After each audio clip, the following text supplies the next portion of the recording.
السلام علیکم ورحمۃ اللہ۔ سوال آگے جی کہ اندھیرے میں نماز پڑھ سکتے ہیں؟ بالکل پڑھ سکتے ہیں، اور اس کا ثبوت، اس کی دلیل موجود ہے۔ سید الانبیاء محمد رسول اللہ صلی اللہ علیہ وآلہ وسلم اپنے گھر میں نماز ادا فرماتے ہیں۔ سیدہ عائشہ رضی اللہ تعالی عنہا فرماتی ہیں کہ آقا علیہ الصلوۃ والسلام کا گھر اتنا بڑا تھا کہ آقا علیہ السلام جب سجدے میں جانے لگتے تو آپ علیہ الصلوۃ والسلام اپنے دستے مبارک سے میرے پاؤں کو چھوتے تو میں کیا کرتی کہ اپنے گھٹنے اکٹھے کر لیتی، پاؤں سمیٹ لیتی، تو آقا علیہ الصلوۃ والسلام پھر سجدہ کرتے۔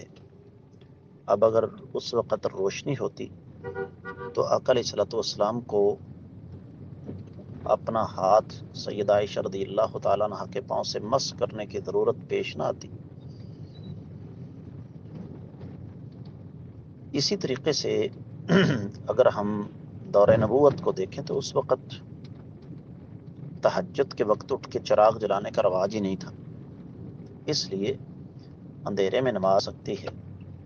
پھر حدیث مبارکہ ہے، اللہ کے نبی صلی اللہ علیہ وسلم نے ارشاد فرمایا کہ اندھیروں میں مسجد کی طرف جانے والوں کو جنت کی خوشخبری سنا دو۔